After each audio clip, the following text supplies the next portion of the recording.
security program on spreadsheets, new regulations piling up, and audit dread? It's time for Vanta. Vanta automates security and compliance, brings evidence into one place, and cuts audit prep by 82%. Less manual work, clearer visibility, faster deals, zero chaos. Call it compliance or call it compliance. Get it? Join the 15,000 companies using Vanta to prove trust. Go to vanta.com/calm.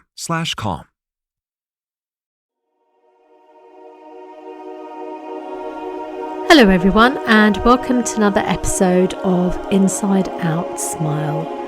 I'm your host, Dr. Amber Q, and I'm back again. It's been a while, and I've missed you.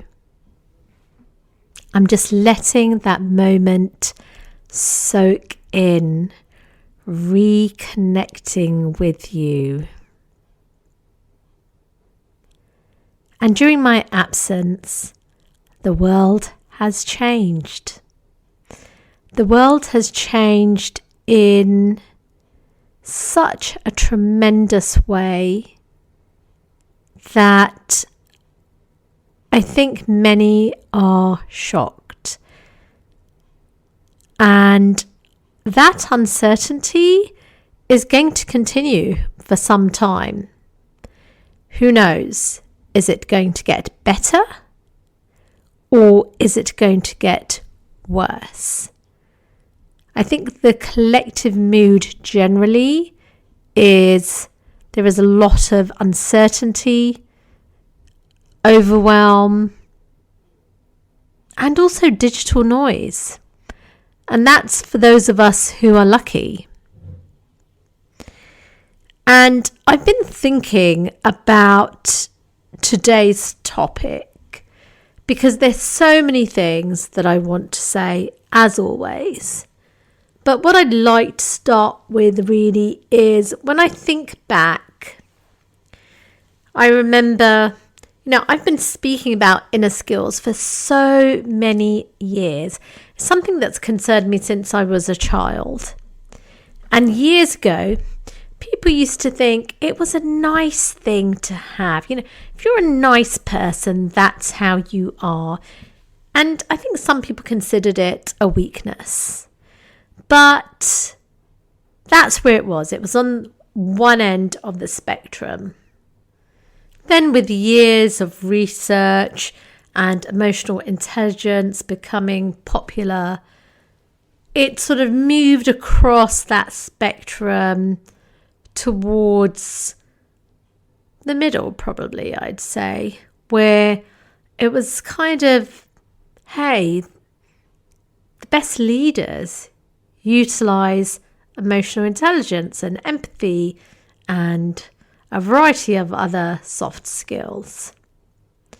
And so it started to gain in popularity. And further on, with more research, with various sort of technologies that facilitated brain scans, it became a subject that gained a lot of momentum. So it started to move across literally from the far left. We have that spectrum starting from the left, where it was nice to have, with sort of popularity as a leadership skill in the middle. It then started to gain more momentum, moving towards the other end of the spectrum, the right-hand side. And what's on that far right side? Well, I think it's survival skills for survival, essentially. And I think that is the way that we are moving. I think that it's an evolutionary skill, really, to be honest. We've always needed community, connection, emotional resilience, and these things are tied to inner skills. And I think that is the way that we are moving. Because no man or woman or child is an island. And essentially, if we look at the world and what's happening, we know that there's economic instability. We know that AI is disrupting the world. But there's just so much fragmentation, which I think really all started post-pandemic. And it's interesting because, I mean, there is just so much going on in the world that I don't know what the latest research stats say, but we know that people are more isolated than ever. Although we have all this tech to connect us, it's just that people are isolated, and some people are really sort of rejecting that. And there's a whole, I think I may have mentioned it possibly prior to my Ramadan break, that, you know, people are, you know, that system is kind of breaking down, and people are craving, they're just craving sort of the analog, you know, and things are becoming very popular, things like crocheting and knitting and things like that. My mother does those things beautifully. I do not, unfortunately. Although I can knit. My mother knitted a beautiful scarf for my poodle once. It was really lovely. But I'm trying to think if I've ever knitted something. I have sewn some trousers, but never knitted. But yes, we know that loneliness is an epidemic, essentially, really. And although there are various, I think, studies by governments and the World Health Organization with sort of their various strategies, but I don't know, are those implemented? And, you know, aren't those things kind of exacerbated anyway by all the changes that are being brought about in the world? But I think the thing is that, you know, even if we look back into society, and certainly Islam is all about community and caring for others, but if we look back to just primitive humans and evolutionary psychology, it is all about getting on with each other, because that is the way to survive. But I think that, you know, a lot of the Western sort of philosophy is based on the individual, and it's very individualistic as opposed to be community or collective orientated. I don't know if these are terms, by the way, I'm just sort of making them up. But essentially, community is, you know, it's an infrastructure that we really need. And certainly just those basic niceties of being able to communicate with others, holding a door, checking in on a colleague, these things are all things that make a better society. But not only that, when we do kind things to others, it improves our well-being almost more than it improves the other's well-being. And this has been well documented, and it's just so beautiful if you think about it. It's so beautiful. It benefits both parties.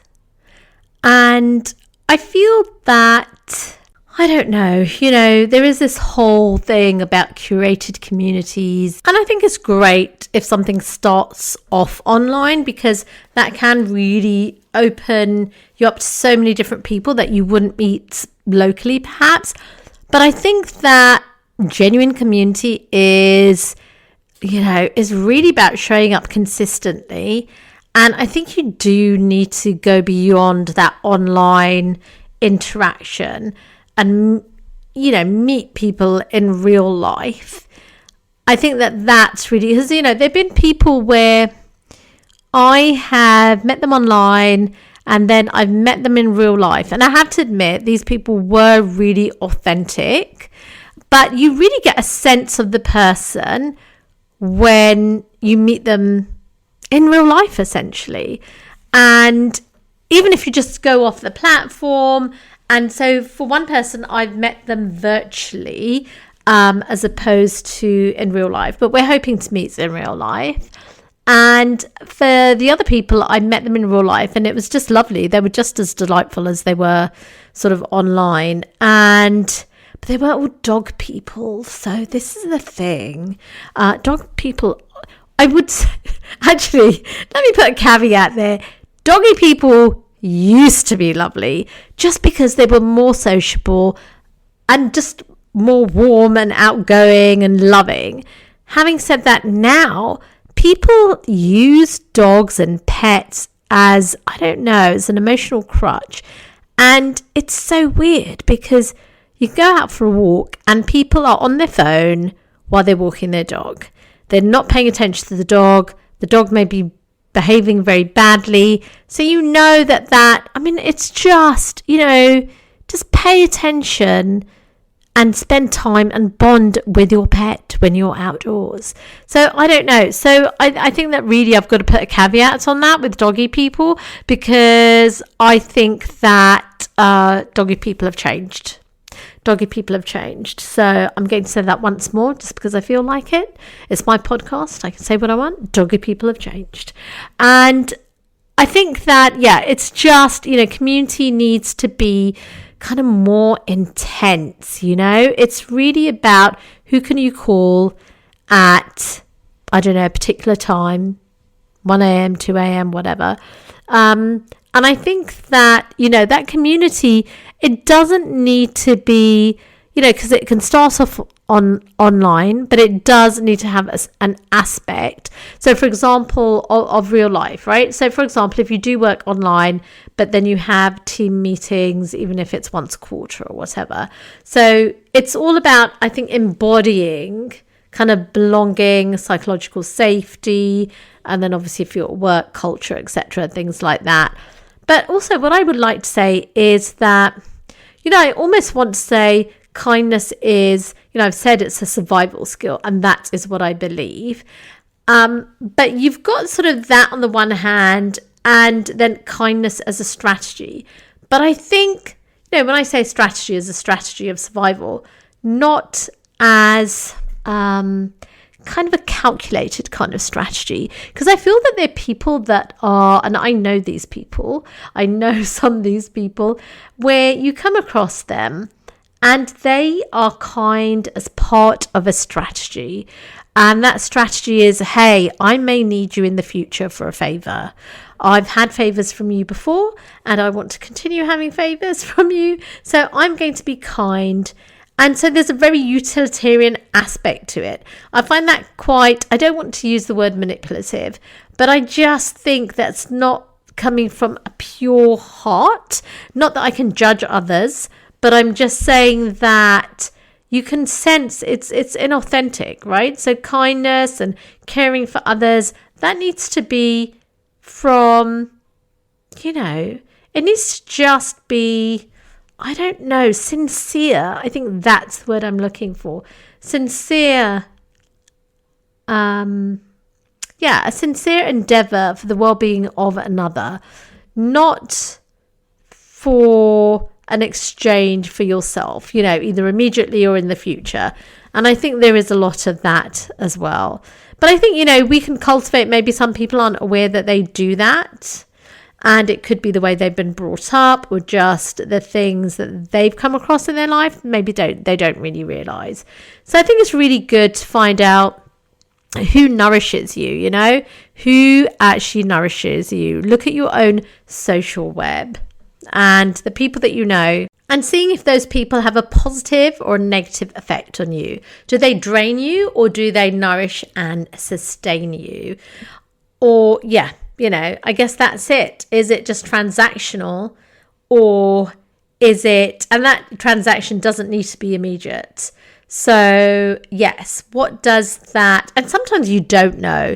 You may think that someone is, that a relationship is nourishing, and then you realize later on that it's transactional. But anyway, have a look at, or have a think about your connections.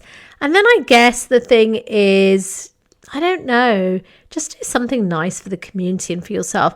I'm sure all my listeners are wonderful people. You'd have to be listening to me talking about this for over 14 minutes now.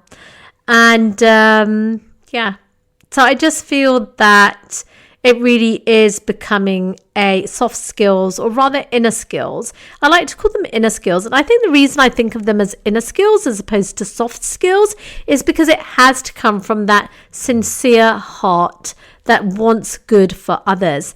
And again, this is a basic facet of Islam, which is why I love it, because it's the truth. It's a real desire and love for your human brother and sister. And that's it. This is where kindness and this is where inner skills come from, because those inner skills are essentially soft skills embedded within sincerity. That's it, really. And we need those to survive. And I think that's going to become evident as time moves on. So, yep, that's it for this week. I wish that the world was in a better place, but maybe, I don't know, maybe, we need a wake-up call, because there's so much materialism and consumerism in the world, and one half of the world has been suffering. I don't even know if it's more than half of the world actually have been suffering so much. And I just think that there are so many good people out there, but we do just get caught up in life. And certainly for me, I think I've been very blessed that I do generally have a love for humanity. And I think a lot of people are like that. I think the majority of health professionals are like that, which is why they go into that profession. So there is a lot of good in the world, and sometimes I think we just need reminding. But I do feel that inner skills, I started this podcast almost 6 years ago saying essentially inner skills for our success, but now I think it's for survival. So, but that is part of success, surviving. So, yeah. So until the next episode, let's all create connection and not just change lives, but save lives.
Tired of your car insurance rate going up, even with a clean driving record?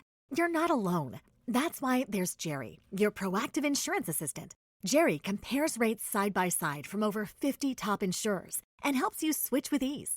Jerry even tracks market rates and alerts you when it's best to shop. No spam calls, no hidden fees. Drivers who save with Jerry could save over $1,300 a year. Switch with confidence. Download the Jerry app or visit jerry.ai/Libsyn today. That's JERRY.ai/LIBSYN.